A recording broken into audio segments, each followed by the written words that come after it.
Now, here's the thing. All the other members of the royal family are in the same boat. All the other members of the royal family are under a microscope, but they're not reacting the same way that Prince Harry is. And herein lies the problem for Prince Harry. So he has to blame everybody else for his own bad decision-making. And then you have the controversy surrounding Prince Harry about when he wore that Nazi uniform. Remember the big controversy? He went to a Halloween party and he wore a Nazi uniform because Prince Harry, as is very clear in the book, is not a high IQ person. And in the book, he blames William and Kate. Quote, I phoned Willie and Kate, asked what they thought. Nazi uniform, they said. Off we went to the party where no one looked twice at my costume. All the natives, including...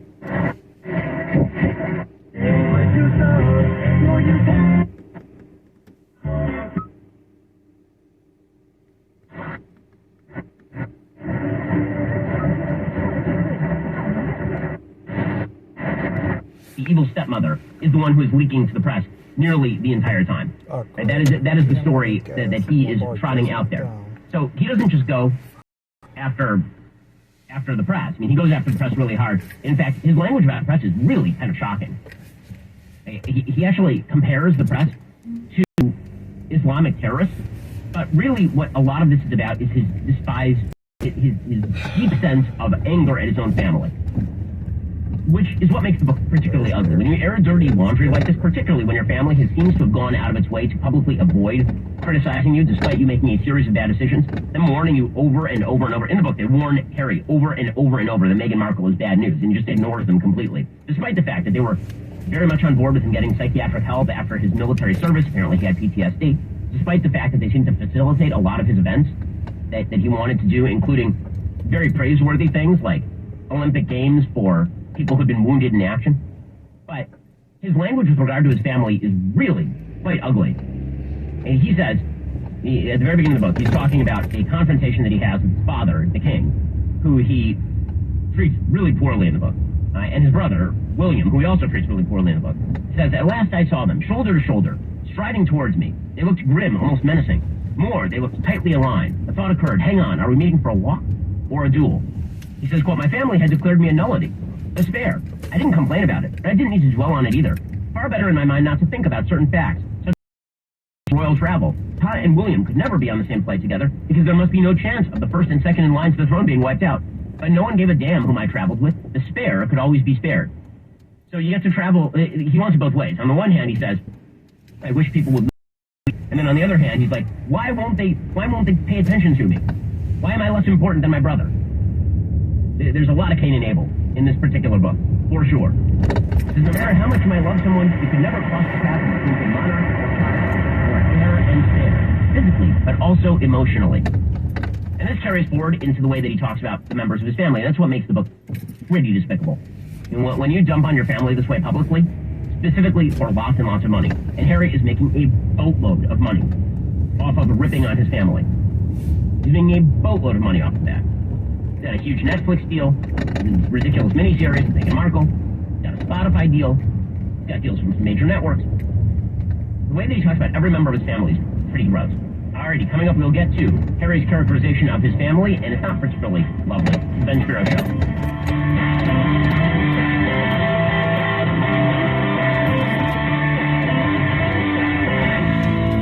It makes a difference when you get your carpet cleaned, get your tile cleaned. I can attest to that. I've had Zero Res come out to my home and think, yeah, I could use it a little clean, probably would. And then, the house looks completely different. You don't realize how gray or brown your carpet has gotten little by little, day by day. Or the tile. That one blew my mind. I had no idea the grout being dirty made such a difference in how the whole room looks.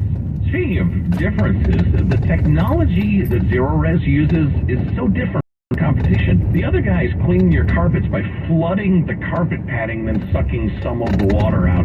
Zero Res, you can have great looking carpets in just a few hours and they dry so fast, and oh man, the special is so great. Take it from us, you're gonna love Zero Res like we do. Just make sure you tell them that Armstrong and Getty sent you. Go to ZeroResBayArea.com and use the code ZeroRes1. That's ZeroResBayArea.com and use the code ZeroRes1. Or if you like, just jump on the website, get the phone number, and ask for the Armstrong and Getty special. It's 30% off. ZeroResBayArea.com. Former Navy SEAL Sean Ryan shares real stories from real people from all walks of life on The Sean Ryan Show.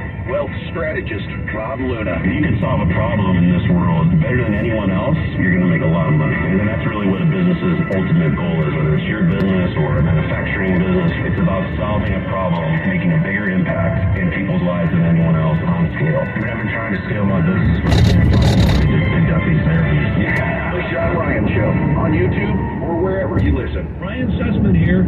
Listen to my weekly podcast with tax attorney Steve Moskowitz, only on the KSFO website, and let's save some money. Brian Sussman's news and views you won't hear anywhere else, only at KSFO.com, sponsored by tax attorney Steve Moskowitz. I never write reviews, but Navage is so amazing, I had to leave one. Nothing's ever cleared out my sinuses as well. I am blown away by how Navage works.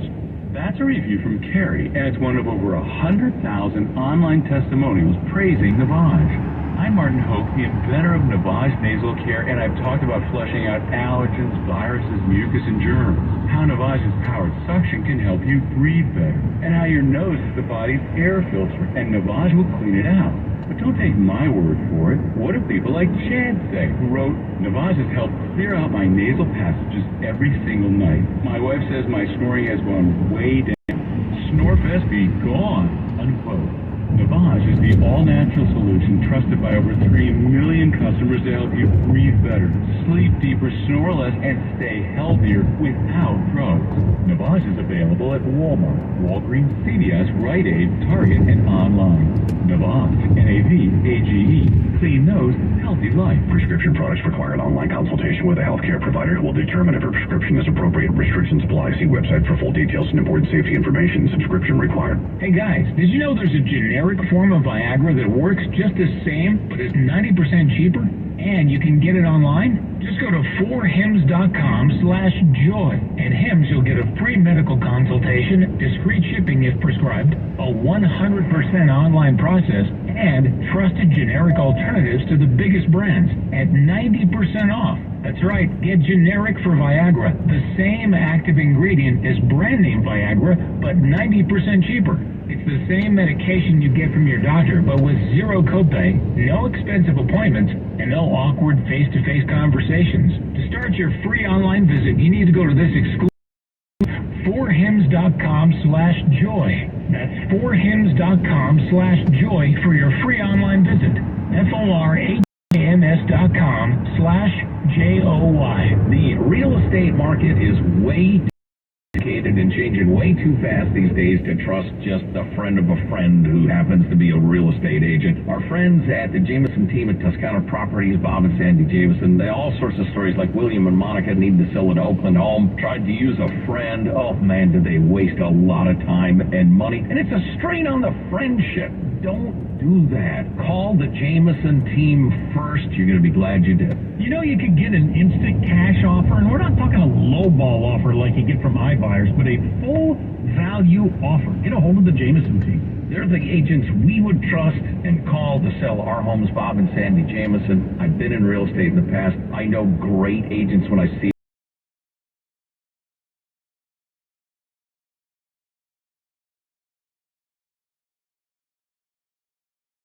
and get top dollar for your home. That's 408-686-HOME or sandyhasbuyers.com. The Jameson Team, Toscana Properties, DRE license number 01845393.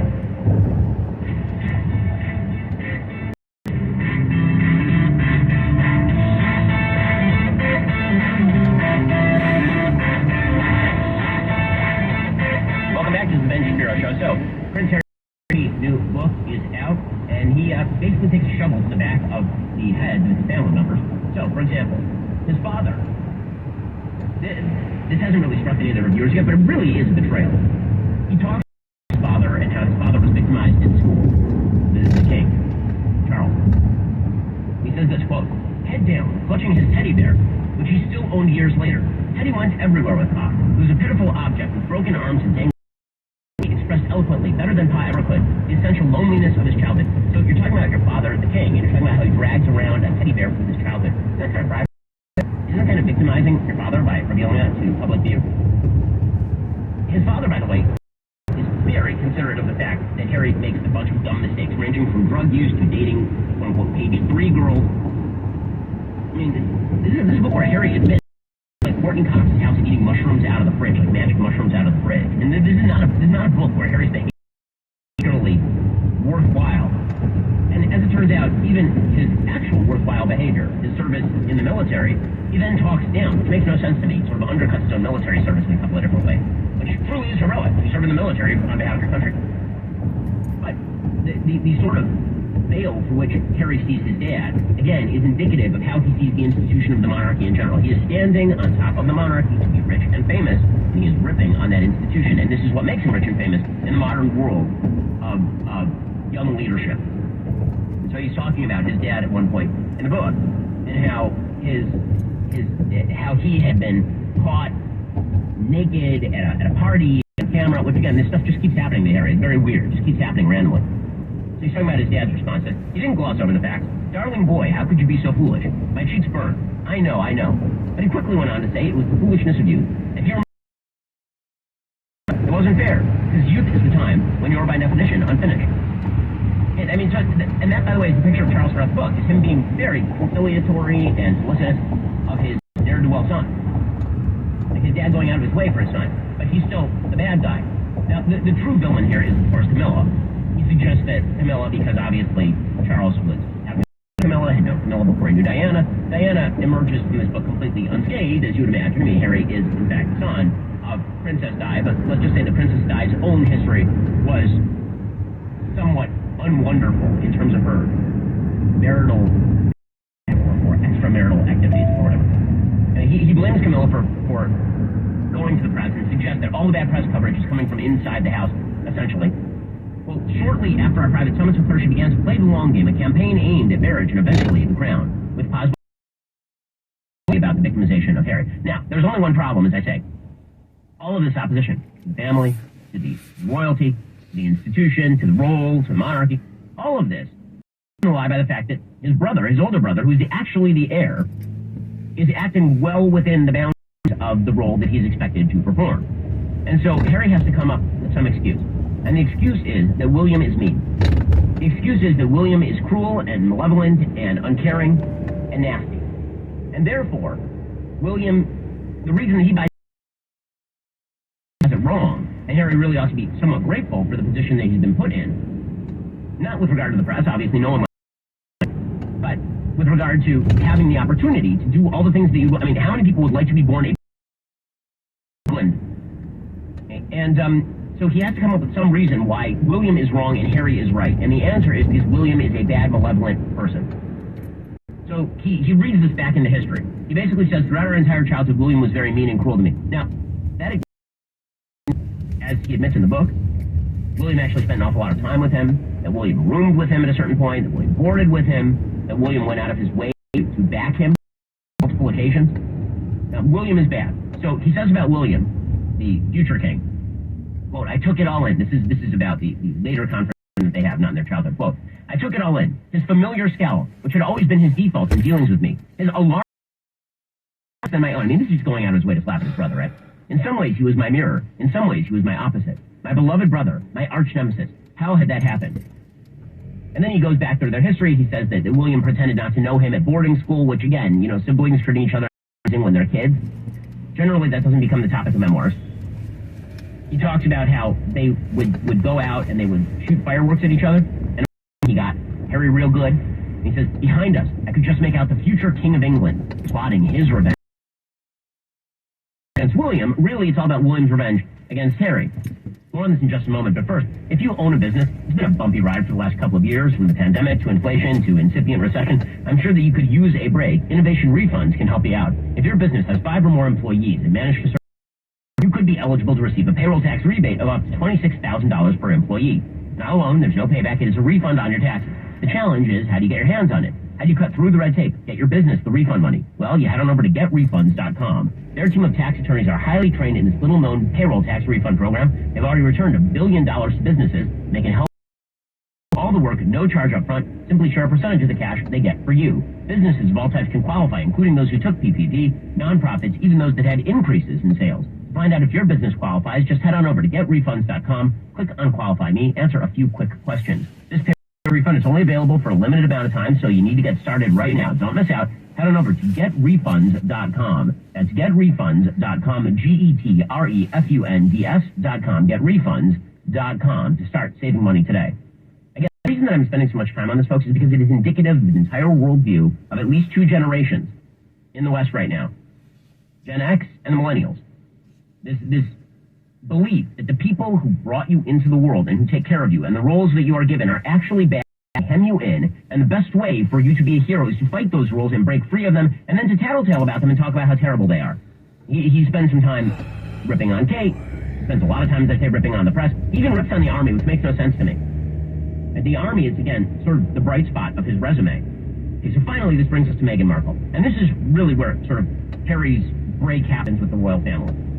And it happens pretty obviously because Harry is searching for someone to love him. He is searching for someone to take care of him. He is searching for someone to make him feel better about himself. Here he is, one of the most famous, rich people. He's going around, gallivanting around, staying with Hollywood friends, and dating starlets, and dating models, going out to places in Africa to watch the beautiful animals and all the rest of this sort of stuff. And yet he is unhappy. And so somebody has to provide him with a sense of meaning. And that person, as it turns out, is Meghan Markle. And the way he portrays Meghan Markle is so cult-like and weird. I mean, it really is. And as someone who's been married for 15 years, I love my wife very much.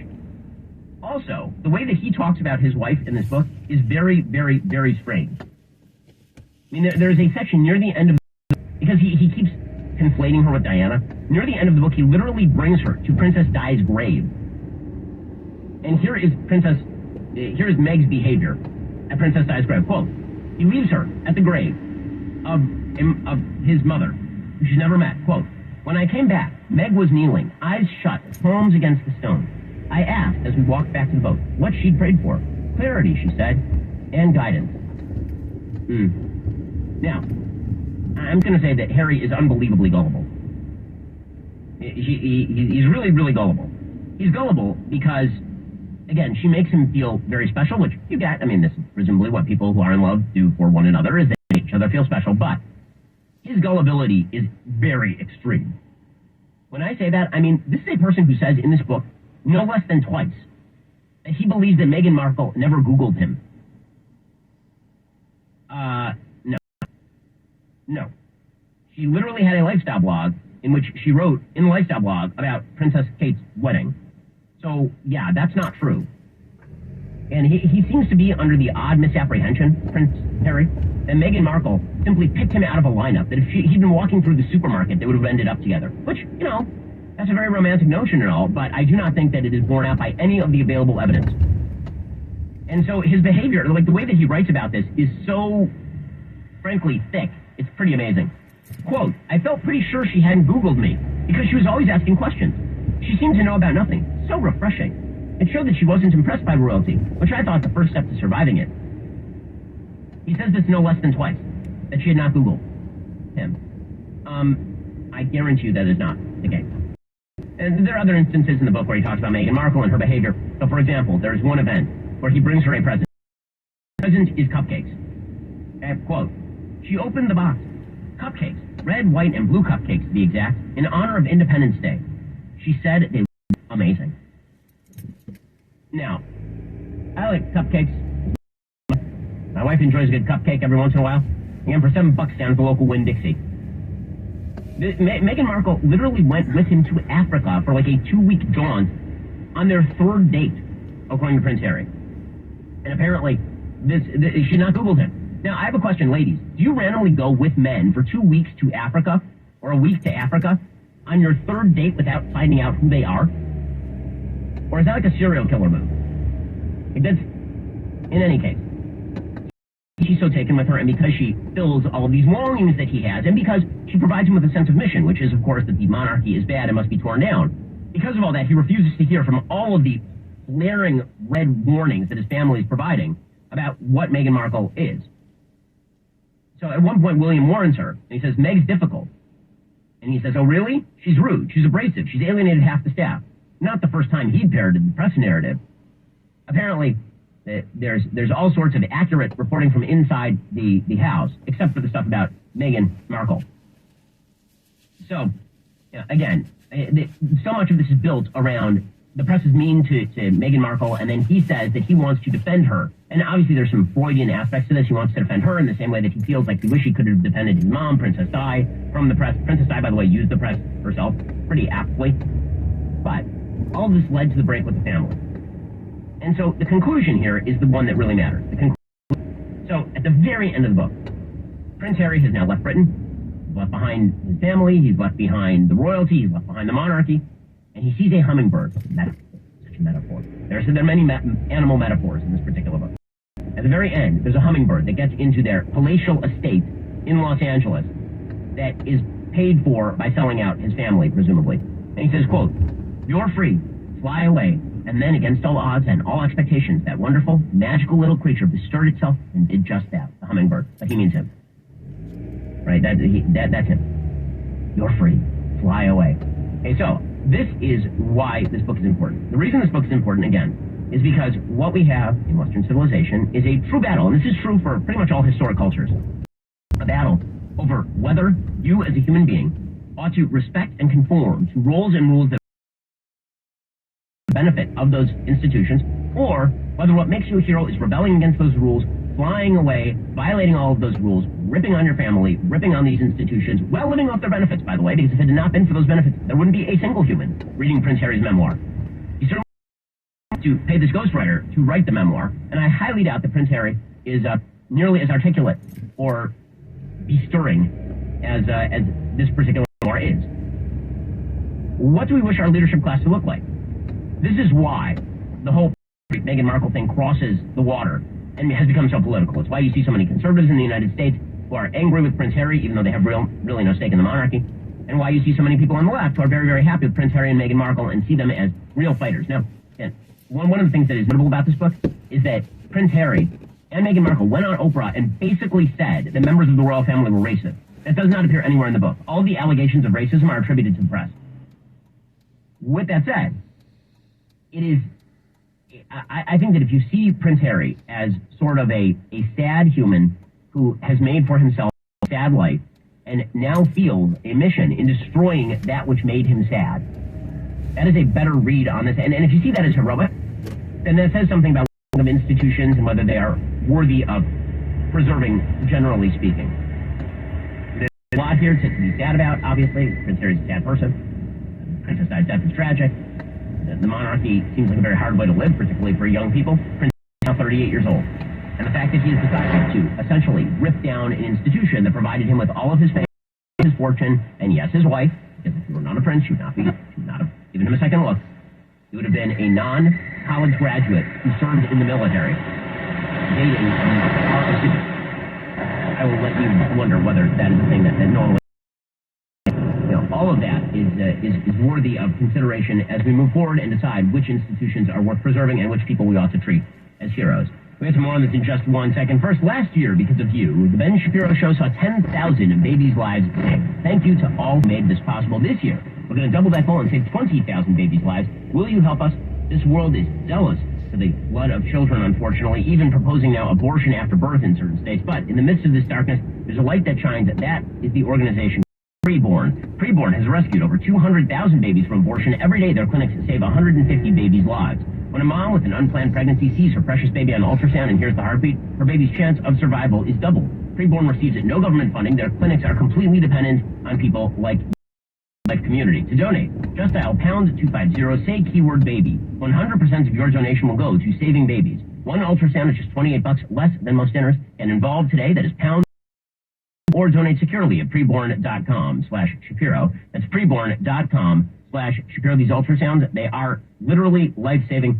The quality of them is unbelievable. So my wife is pregnant with our 4th child. We got ultrasounds early. I got to tell you, week 8, week 10. I mean, these are incredibly clear ultrasounds. You can see imagery inside the womb, and it definitely changes people's perspective. That is exactly what Preborn is there to do. Head on over to preborn.com/Shapiro to donate securely, or dial #250 and say keyword baby to make sure that you donate today and save babies' lives, save the lives of the preborn at preborn.com/Shapiro. Already coming up, a second batch of classified documents from Joe Biden has now been discovered. Oh no, this is the Ben Shapiro Show.